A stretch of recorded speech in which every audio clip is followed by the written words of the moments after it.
En 1837, Antonio López de Santa Anna, el antes flamante y joven dictador mexicano, regresa a su patria pero ha caído presa de la desgracia. Texas jamás volvería a ser parte de México y el ejército estaba abatido y desmoralizado. La derrota infligida por el desorganizado ejército de colonos estadounidenses había sido un duro golpe para el orgullo nacional. El ambicioso Santa Anna, culpado y condenado por sus compatriotas por la pérdida de Texas, espera una oportunidad para recuperar su reputación y pronto llegaría el momento.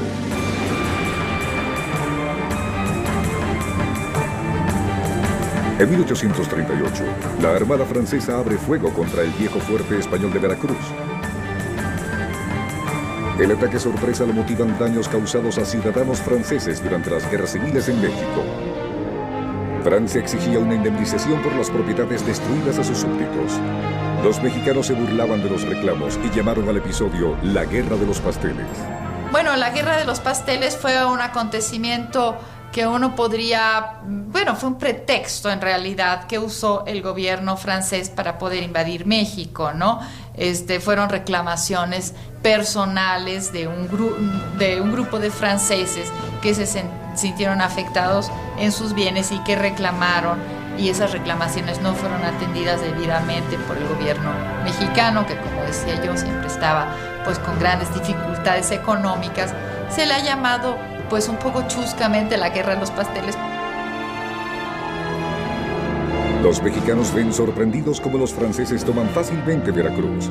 Santa Anna, al ver una oportunidad para reivindicarse, se traslada de inmediato hasta el lugar y toma el mando de las fuerzas mexicanas. Cuando los franceses invadieron, Santa Anna estaba fuera de la presidencia y le ofreció al gobierno combatir a los franceses. Tenía la reputación de ser un militar competente y sus servicios fueron aceptados. Cuando Santa Anna se dirigía al puerto, la armada francesa estaba a punto de partir y una lancha cañonera a lo lejos disparó contra los mexicanos. Santa Anna cayó de su caballo. Le habían quitado la mitad de la pierna izquierda. Durante su campaña contra los franceses, tuvo la buena suerte de ser alcanzado por un cañonazo de los franceses, que le voló la mitad de una pierna. Él jamás permitió que México lo olvidara. El miembro amputado fue llevado a la capital y enterrado en una cripta especial, construida en una capilla de la ciudad. Fue un solemne espectáculo al que acudieron todos los diplomáticos y también el Congreso mexicano. Luego de la partida de los franceses, Santa Anna cubrió de alabanzas su pierna amputada y se jactó de su heroísmo en Veracruz con exagerado dramatismo. Hemos conquistado, sí, hemos conquistado. La bandera de México ondea triunfante. Que todos los mexicanos olviden mis errores políticos. No me nieguen el único título que quiero heredar a mis hijos, el de ser un buen mexicano. Antonio López de Santa Anna. La humillante pérdida de Texas fue olvidada y Santa Anna ascendió nuevamente a la presidencia. Asumió el título de Su Alteza Serenísima, creó una guardia de honor personal, los lanceros del Poder Supremo, y organizó hermosos desfiles, fiestas y banquetes en su honor.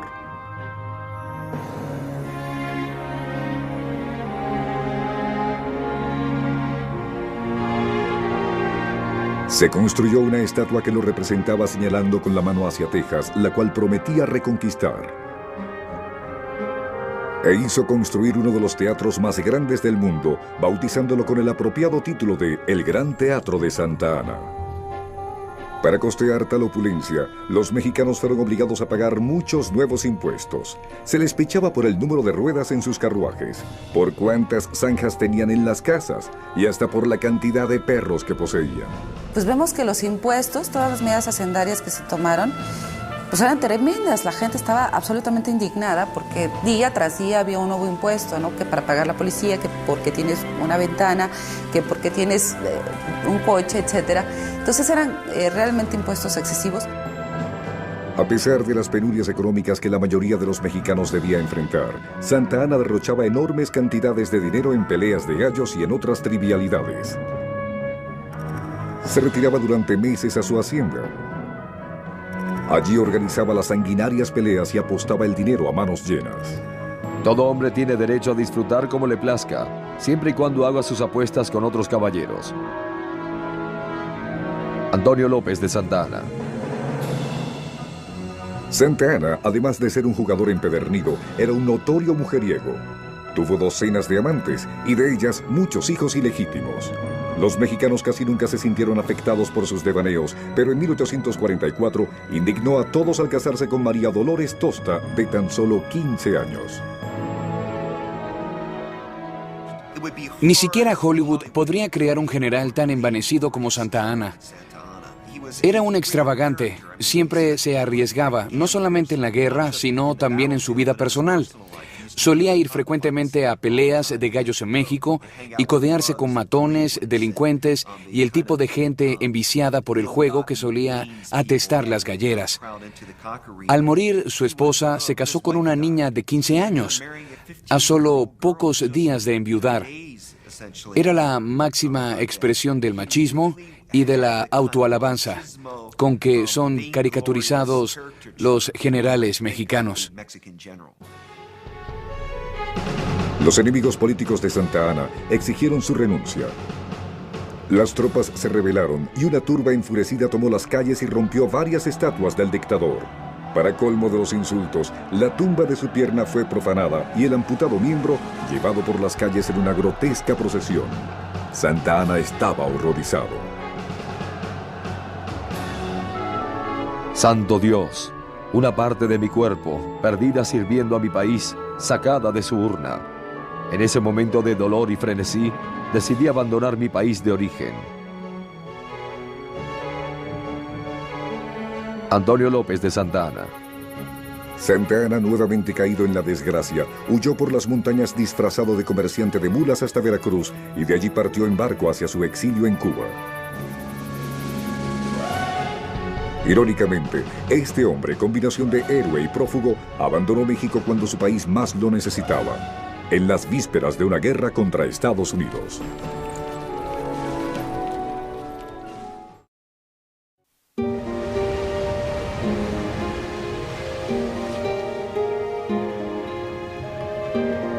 Santa Anna se va al exilio en 1844, justo cuando James Polk es electo presidente de Estados Unidos y hace la promesa de conferir a Texas la condición de Estado. Polk creía en la doctrina del destino manifiesto, que abogaba por una república en Norteamérica desde el Atlántico hasta el Pacífico. Estados Unidos vivía un gran auge económico. Las plantaciones de algodón en el sur prosperaban gracias al sistema esclavista y las fábricas en el norte señalaban el inicio de la revolución industrial. Los ferrocarriles conectaban el territorio de Estados Unidos y la nación se expandía como nunca antes hacia el oeste. Estados Unidos necesitaba nuevos territorios.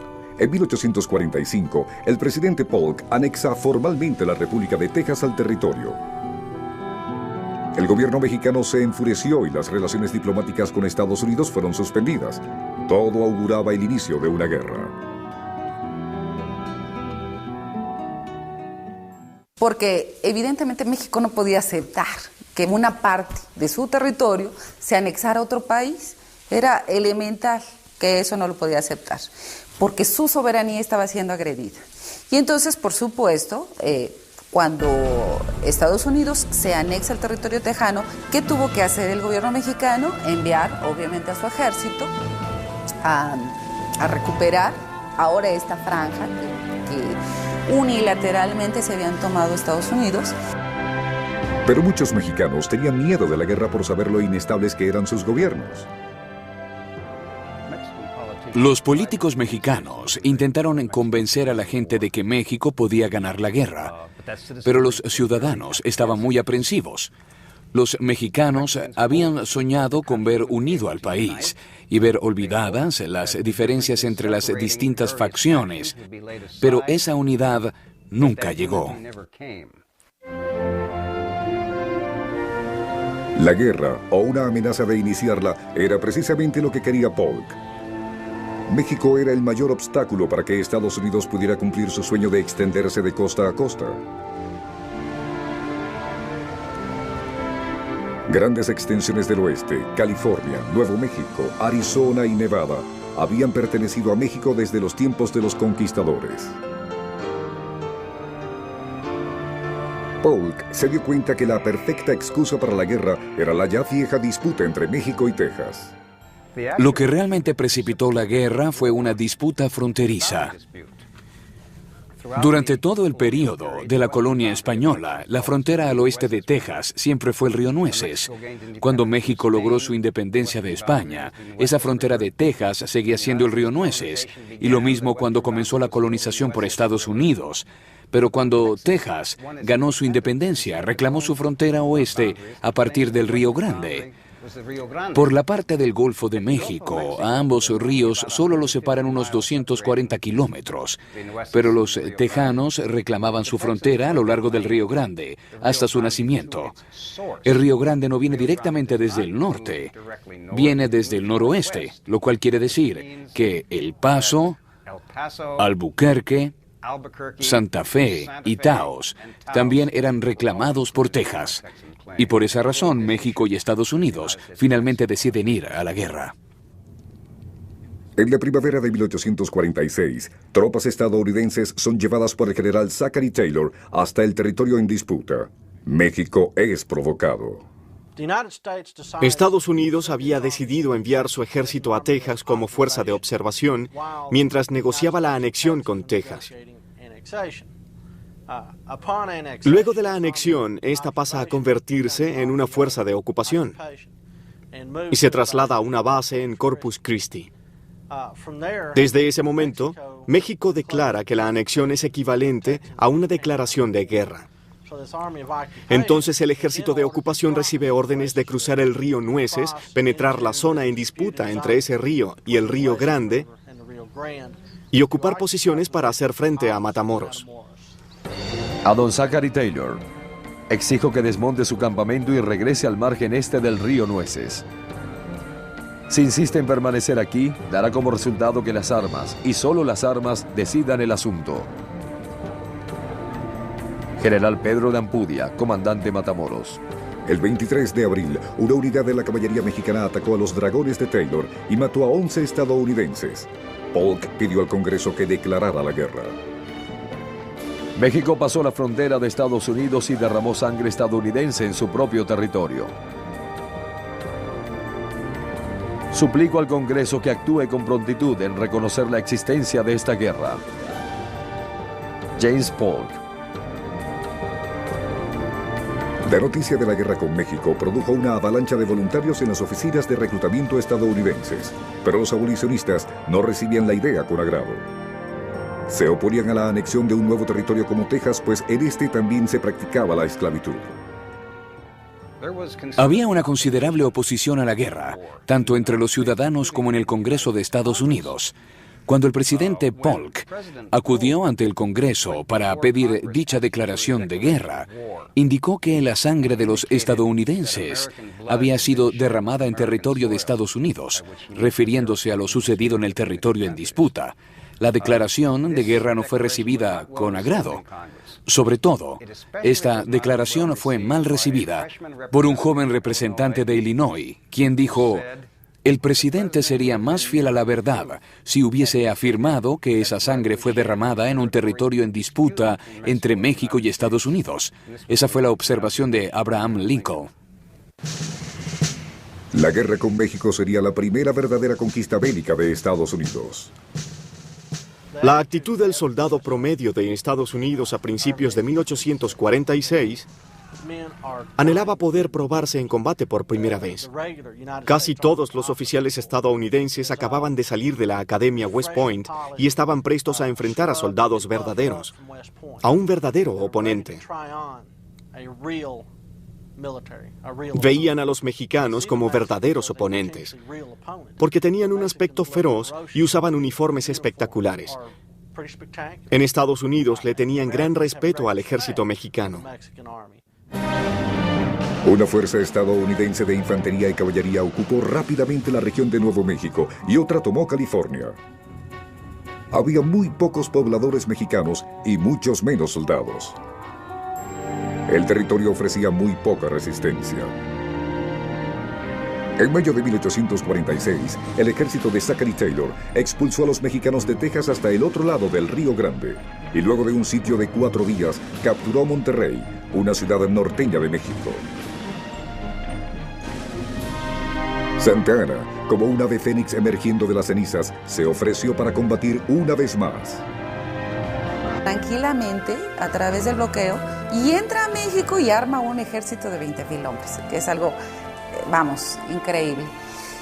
Lo increíble también es por qué todos, bueno, no todos, pero gran parte de los mexicanos le tenían una enorme fe a este tío, ¿no?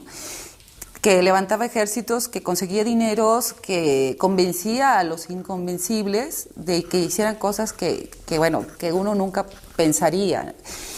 De ser tan audaz, llevar hombres prácticamente descalzos, que no sabían usar las armas, que casi se morían de hambre, y hacerlos pelear casi para ganar una batalla, que es algo inusitado, ¿no?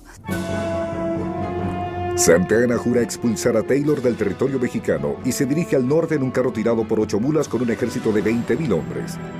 En el papel, esta era una fuerza impresionante, pero en la práctica no.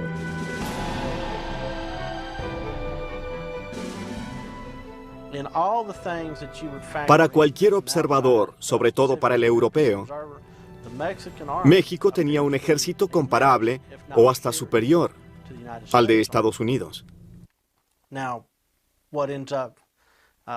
Pero en realidad, el ejército mexicano padecía de numerosas divisiones internas. Su logística solo era cierta en papel, no en la práctica. Sus suministros estaban básicamente en manos de las soldaderas, esposas y novias de los soldados. Ellas eran las cocineras y las herreras del ejército. Su cuerpo médico era terriblemente inadecuado. Hubo un número de problemas que quedaron en evidencia durante la guerra entre México y Estados Unidos y que demostraron ser sin duda alguna casi fatales para el ejército mexicano.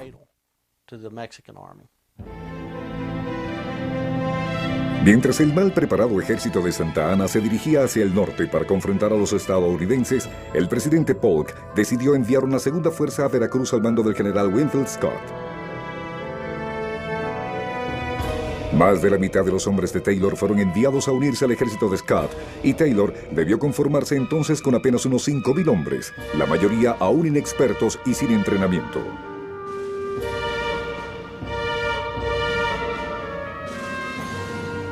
Santa Anna, excesivamente confiado, ofreció una oportunidad de rendición a Zachary Taylor. Pero el canoso veterano de la guerra de 1812 no estaba dispuesto a rendirse aunque numéricamente estuviese en gran desventaja. Lo apodaban viejo duro y presto y estaba listo para la acción.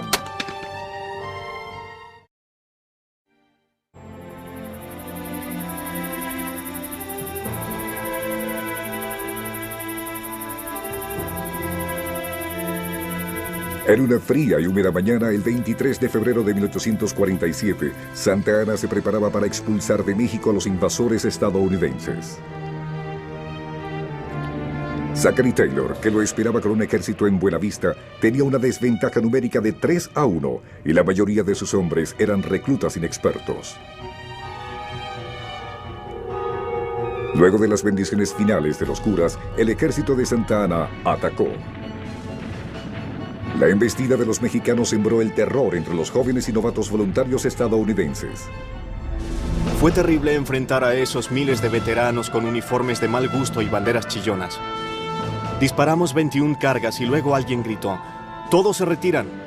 Nuestro flanco derecho había retrocedido y el izquierdo comenzaba a hacerlo. Todos huían y el enemigo avanzaba rápidamente hacia nosotros. Cabo B.F. Scribner. Con la primera embestida del ejército mexicano, los voluntarios de Taylor se retiraban y Santa Anna pensó que estaba a punto de lograr una gran victoria. Pero el avance de los mexicanos fue detenido en el acto por un bravo regimiento de voluntarios de Mississippi comandado por un joven egresado de West Point, el futuro presidente de la Confederación, Jefferson Davis.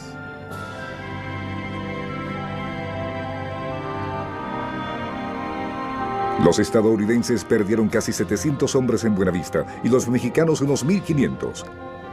Pero a pesar de las numerosas bajas, Santa Anna tenía aún muchos más soldados que el enemigo.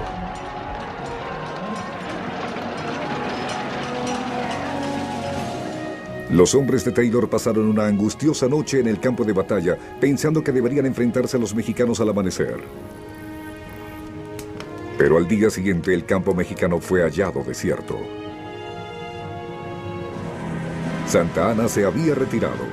En esa batalla los mexicanos estuvieron a punto de ganar y nunca quedó muy claro por qué Santa Anna, cuando está a punto de lograr el triunfo en la Angostura, se retira.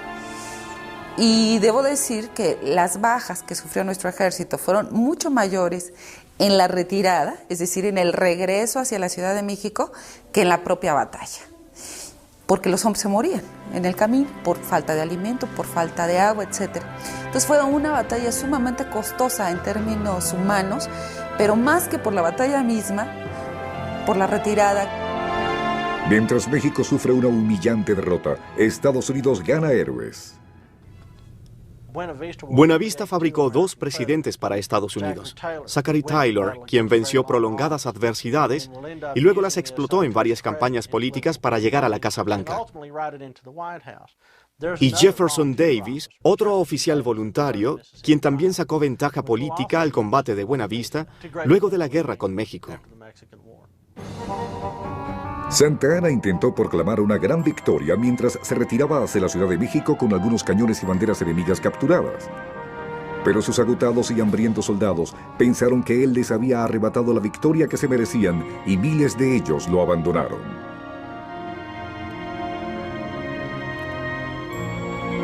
De los 20,000 hombres que habían marchado con él hasta Buenavista, solo 10,000 aún lo acompañaban.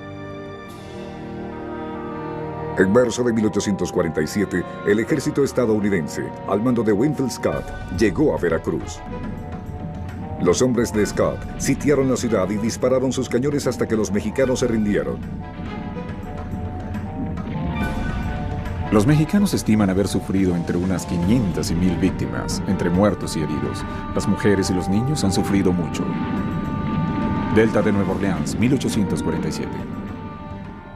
Logró capturar Veracruz porque tenía más artillería y sabía cómo emplazarla.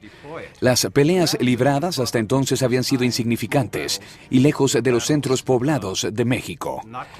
Ahora, por primera vez, el ejército de Estados Unidos está en el centro de México, cerca de sus ciudades más pobladas.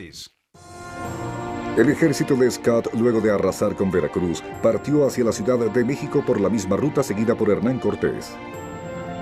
Los oficiales tenían pocos mapas de la zona y optaron por orientarse con datos históricos sobre la conquista española.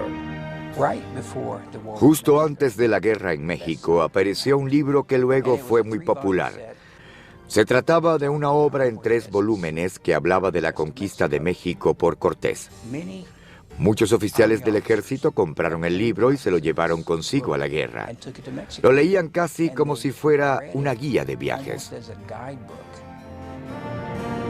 Santa Anna escogió la abrupta cima de Cerro Gordo para encontrarse con Scott y su ejército. Fanfarroneaba que ni los conejos podían atravesar el laberinto de barrancos y duros páramos que protegían a sus posesiones, pero no contaba con un joven capitán estadounidense destinado a lograr grandiosos triunfos. Los estadounidenses buscaban cómo rodearlos. Entre ellos había oficiales que luego marcarían hitos en la historia de Estados Unidos. Ingenieros topográficos como Robert E. Lee, quien descubrió las posiciones mexicanas. Encontró el modo de rodearlas y procedió a acercarlos rápidamente.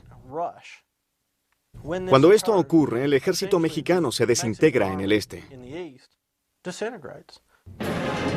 Al ser burladas sus posiciones defensivas en Cerro Gordo gracias a Lee, el extravagante Santa Anna decide huir. Abandona la mayor parte de su ejército, deja atrás su lujoso carruaje y pierde su pierna de palo. En septiembre de 1847, lo único que separaba al ejército de Scott de la capital mexicana era la Academia Militar de Chapultepec. En la mañana del 13 de septiembre, las fuerzas estadounidenses, incluyendo 40 efectivos de la Infantería de Marina estadounidense, vencieron las paredes del castillo y entraron a los legendarios salones de Moctezuma. Entre los defensores hubo jóvenes cadetes de la Academia Militar que pelearon y murieron honorablemente. Algunos jóvenes prefirieron suicidarse a rendirse. Uno de ellos, según se cuenta, se envolvió en la bandera de México y saltó a la muerte desde los muros del castillo. Sí, efectivamente existieron 6 niños héroes y se les recuerda porque fueron los 6 únicos cadetes que estaban en el colegio militar y que murieron. Y murieron defendiendo la posición. Lo cierto es que había ciento y tantos cadetes ahí en Chapultepec. Y de esos ciento y tantos, son 6, estos reconocidísimos 6, los que sí entran a combate. En las fuentes de la época se habla de que son los últimos que resisten en Chapultepec. Luego de la caída de la Academia Militar, los estadounidenses, ensangrentados y cansados de pelear, marcharon por la Plaza Nacional. Era casi el fin de la guerra. Scott, con apenas 10.000 hombres, había vencido a un país de 7,5 millones de habitantes, pero también es cierto que esta nación había demostrado muy poca pasión por combatirlos. No parecía haber en la República ningún fervor patriótico. Nunca se vio que las masas salieran a defender sus hogares. No había señales de preocupación en la población por la que la nación estuviese combatiendo una justa guerra contra invasores extranjeros. Manuel Balbotín. Lograr un alzamiento popular contra Estados Unidos era difícil, porque muchos campesinos mexicanos no estaban muy seguros de quién era el enemigo. No sabían si al vencer a los estadounidenses mejoraría su suerte. Les parecía justo que los políticos estadounidenses y los de México, que nunca se habían interesado en ayudarlos, pelearan ellos mismos su guerra, siempre que eso no afectara lo importante en sus vidas, como los cultivos y sus familias. Entonces, ¿para qué involucrarse? Con el Tratado de Guadalupe Hidalgo, que daba fin a la guerra, se cedió casi la mitad del país a los estadounidenses, pues también se entregaron Nuevo México, Nevada, Arizona y California. La guerra y el Tratado de Guadalupe Hidalgo fueron vistos por los mexicanos como un desastre. La pérdida de la mitad de un territorio nacional a causa de una guerra de agresión nunca es algo fácil de aceptar. Y como para profundizar la herida, un año después de la firma, los congresos de ambos países ratifican el tratado y se descubre oro en California. México buscaba en el norte, desde el siglo XVI, a aquellas tierras de fantásticas riquezas, y estas aparecieron un año demasiado tarde. Si esta guerra no se hubiese peleado o si México hubiese salido victorioso, si éste hubiese mantenido su territorio nacional, ¿habría terminado ese oro en monedas con el escudo nacional de México?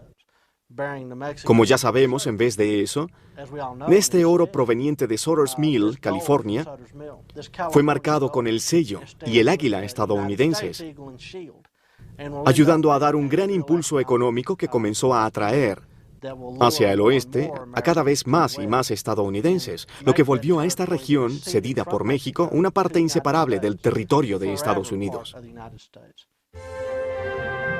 A pesar de la humillante derrota, el persuasivo Santa Anna logró la proeza de regresar al poder en 1853, pero un año después sería expulsado del cargo permanentemente. Los mexicanos se habían enfurecido con el viejo dictador por haber vendido a Estados Unidos el sur de Arizona por $10 millones en efectivo.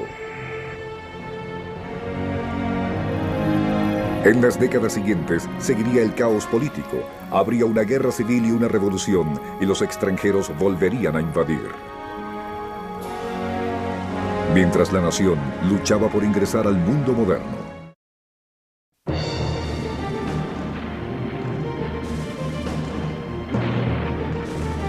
Durante las décadas siguientes a la guerra México-estadounidense, ambas naciones tomaron caminos radicalmente opuestos.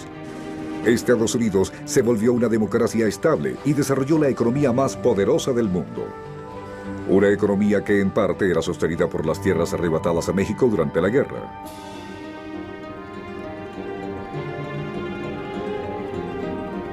México intentó crear su propia versión de un sistema democrático, pero durante la guerra, Estados Unidos le había quitado la mitad de su territorio y sus ciudades habían quedado sumamente afectadas. El terror de la población es alucinante, ¿no? Y se tienen que soportar 9 meses de ocupación del ejército norteamericano. La población tiene que pagarle contribuciones a los norteamericanos y, por supuesto, también un incremento verdaderamente alarmante de la criminalidad en la ciudad. Los testimonios de la época, o por lo menos las notas, la correspondencia, etcétera, dan cuenta de este enorme dolor de la gente. Es decir, todo amenazaba con que este país se desmoronaba, se desintegraba. Los reformistas liberales, conscientes de que algo tenía que hacerse, terminaron la redacción de una nueva constitución en 1857. La constitución abogaba por la supresión del sistema feudalista, más derechos políticos para las masas indígenas y una disminución del poder de la Iglesia.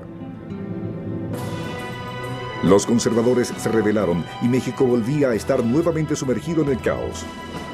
Durante 3 años, milicias armadas apoyadas por la Iglesia y por líderes reaccionarios intentaron desesperadamente abolir las reformas.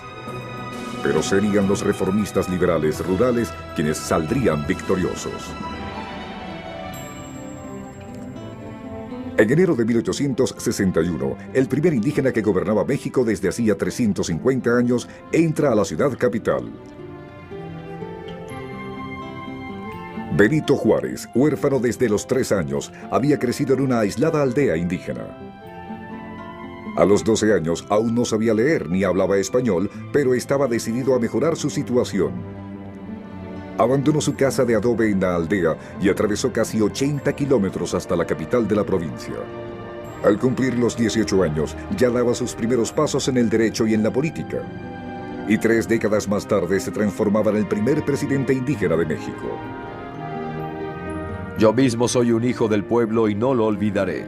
Al contrario, le daré recursos para su educación y velaré porque se desarrolle y porque tenga un futuro. Benito Juárez.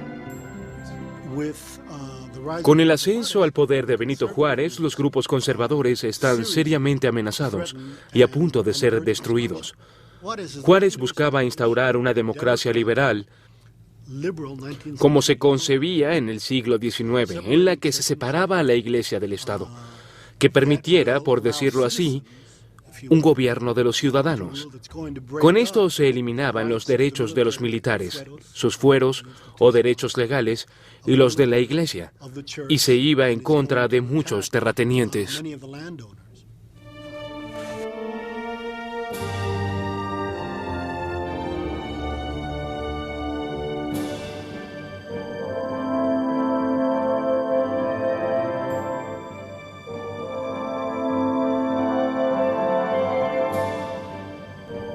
Para ayudar a los necesitados, Juárez puso primero su atención en la Iglesia Católica, la más poderosa de las instituciones mexicanas. La Iglesia controlaba casi la mitad de las tierras del país y no pagaba ningún impuesto. Juárez dio un paso revolucionario. Prohibió a la Iglesia la posesión de otra cosa que no fuesen sus edificios. Se promulgaron leyes que obligaban a los eclesiásticos a ser sujetos de las mismas regulaciones que el resto de los ciudadanos, y el Estado se hizo cargo del registro de nacimientos, muertes y matrimonios. La Iglesia, los sectores conservadores y el Papa se escandalizaron. Reprochamos todo lo que ha hecho el gobierno mexicano contra la religión católica. Elevamos nuestra voz pontificia para condenar, reprobar y declarar nulos e inválidos todo lo que la autoridad civil ha hecho en perjuicio de las autoridades eclesiásticas. Papa Pío IX. Juárez había alterado dramáticamente el orden social que había predominado en México desde los tiempos de la conquista. En Estados Unidos, donde hay miles de religiones, nadie se preocupa de que una iglesia logre suficiente poder como para dominar el país. Pero en México, eso sí era motivo de preocupación. Por ejemplo, cuando en 1860 Benito Juárez intentó limitar el poder de la Iglesia Católica, lo que intentaba era un suicidio, pues la Iglesia tenía mucho poder. Él le quitaba algo al Vaticano y al Imperio Católico, porque querían reformas, y ellos se oponían. Pero en 1861, la Iglesia y sus adeptos encontraron un gran aliado a miles de kilómetros de México, en Francia. Eugenia, la emperatriz francesa, se había fascinado con México. Era una devota católica hija de españoles y se le permitía incursionar en la política en compensación por los numerosos amoríos de su esposo.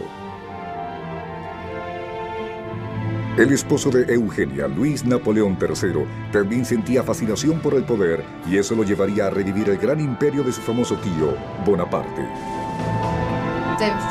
Para Napoleón era importante pues tener influencia en América, en el continente, ¿verdad? Y yo creo que una de las maneras era pues establecer este imperio en México. Él no tenía en realidad pues un imperio que gobernar, pues tenían gran interés de poder. Las abundantes promesas de que el pueblo mexicano recibiría con agrado al ejército francés convencieron a Napoleón III que había una buena oportunidad de añadir a México a su creciente número de dominios. Tan solo esperaba una excusa para invadir.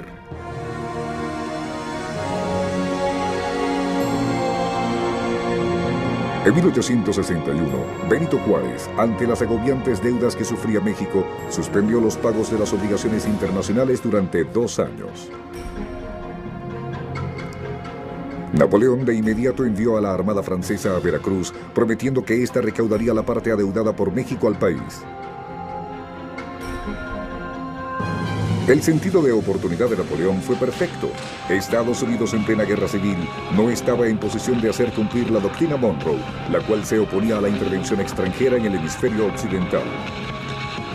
En la década de 1860, Estados Unidos estaba en plena guerra civil, y para Lincoln era imposible ejecutar la doctrina Monroe en el resto del hemisferio, y ese era el momento en que más se requería hacerlo, pues Napoleón III aspiraba a la fama, quería hacer que Francia controlara México y lograr una gran influencia en América Latina. No podíamos hacer nada para detener a Napoleón III porque estábamos en plena guerra de secesión para preocuparnos por México. Las tropas de Napoleón partieron de Veracruz hacia la Ciudad de México, cruzando el ya bastante utilizado Camino de los Conquistadores. Pero la marcha hacia la capital no sería fácil.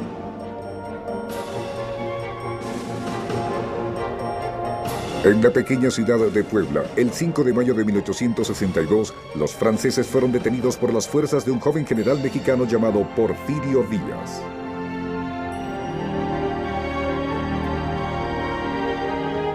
La heroica batalla será recordada por la historia como 5 de mayo. Porfirio Díaz llegó a general por esfuerzo propio. Carecía de formación militar formal, pero era un militar autodidacta. Se hizo famoso en su nación por primera vez en 1862, cuando enfrentó a los franceses en una batalla. La victoria de Díaz terminó convirtiéndose en un día de fiesta nacional que se celebra en México y también en algunas partes de Estados Unidos, donde hay una gran población de hispanoamericanos. A pesar del heroísmo de los mexicanos, Puebla cae finalmente luego de un sitio de 2 meses. Luego, el ejército de Napoleón marcha triunfalmente hasta la Ciudad de México. Pero aun cuando el ejército mexicano huye de la ciudad, Juárez no se rinde. Mexicanos, si ellos intentan humillar a México, desmembrar nuestro territorio y extinguir nuestra nacionalidad, apelo a su patriotismo para defender nuestro país. Benito Juárez. A pesar de las valientes palabras de Juárez, Napoleón controló la capital, declaró a México una monarquía católica y nombró gobernante al archiduque austríaco Maximiliano de Habsburgo, de 32 años. Maximiliano aceptó el trono con la bendición del Papa y partió en barco hasta México con su joven esposa Charlotte, hija del rey de Bélgica. La joven emperatriz, con la esperanza de complacer a sus nuevos súbditos, hizo el sacrificio de cambiar su nombre a su equivalente español, Carlota. Pero a pesar de sus nobles intenciones, Maximiliano y Carlota eran incapaces de llevar la paz a México. Juárez continuaba la sublevación y los conservadores mexicanos se negaban a aceptar totalmente a un monarca impuesto por una potencia europea. 2 años después, Napoleón comienza a cansarse de su mal concebida aventura en México. Maximiliano estaba aislado. El imperio francés en América estaba a punto de derrumbarse como un castillo de naipes.